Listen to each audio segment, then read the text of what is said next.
a star-shaped shower steamer. 3D printed mold, and I made one earlier this year. It was in April and it was for the solar eclipse. I have that video out if you want to see that. I will link that below. Welcome, my name is Diane and thank you for joining me today. This is a really good mold, so easy to work with. I highly recommend it.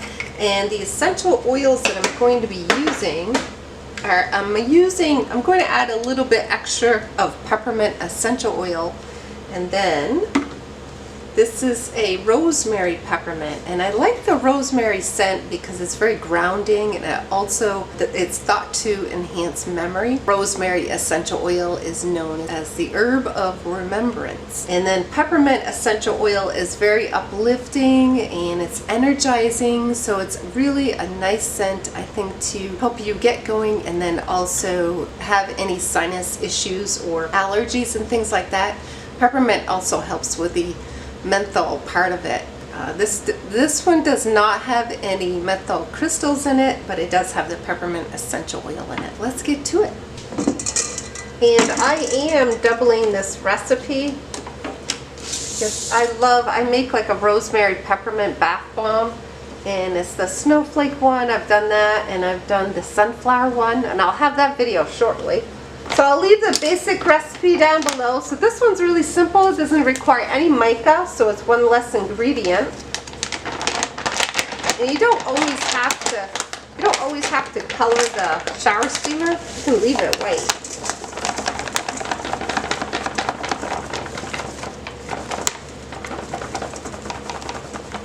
So I'm doubling it, so it'd be 32.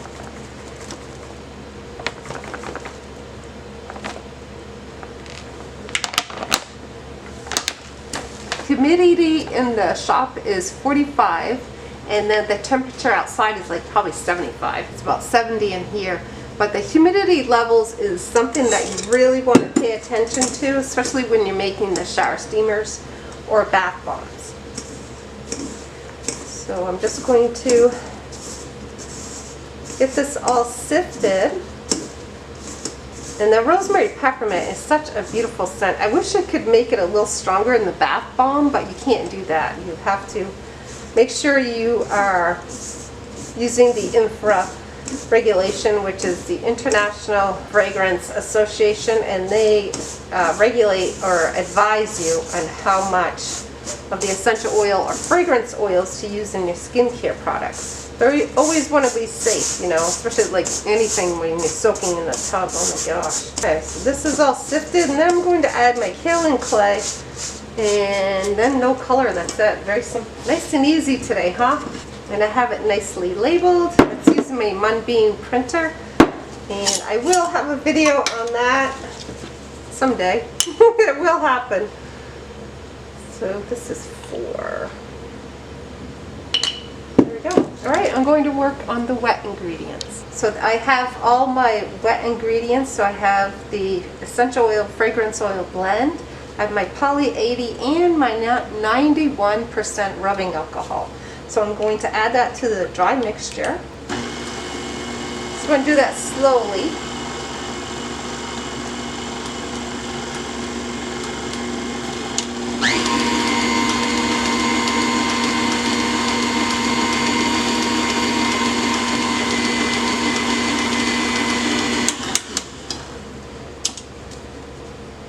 Just a natural color of the kaolin clay. So there is a pink kaolin clay, so if I use that, it would be like a pink. And so this is my citric acid right here, and I did sift it to make sure it doesn't have any little chunks, and I'm going to add that next.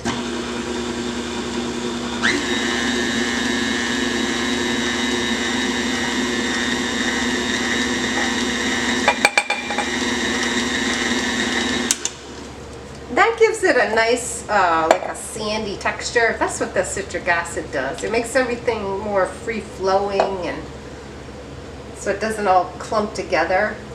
And it does cause the reaction, but it also has like a sandy texture.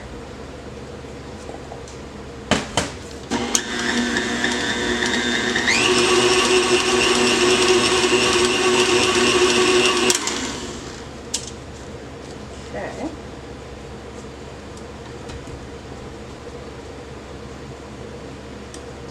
Nice and light and fluffy. There we go. Isn't that nice? Look at that. It's an off-white, but that's fine. I actually kind of like that. It's a nice natural color. What I'm going to do, just want to make sure. Oh yeah, that's really good. Look at that. Look how hard that is. Okay, let me show you. So it crumbles apart like this, which is really nice. See that? So you squeeze it like this and drop it, still.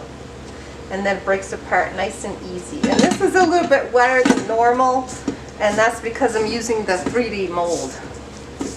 I kind of like the natural color. It is pretty.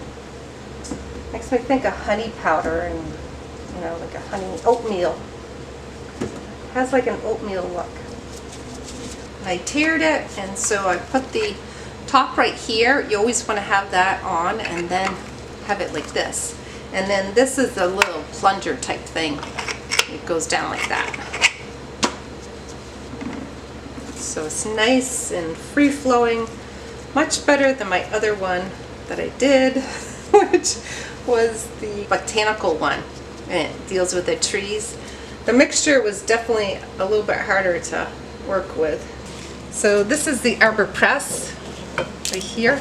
You just press it down. And my husband, what he did is he made, see this right here, this part, that doesn't come with it. He made this. So it has like a little bit of a foam right here. It's like a little Velcro foam is what he did. And he attached it to this base here. So it's a big washer.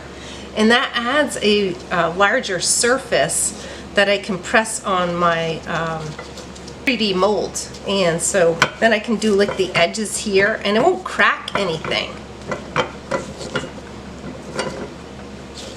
And then you just flip it over like that, do your tapping.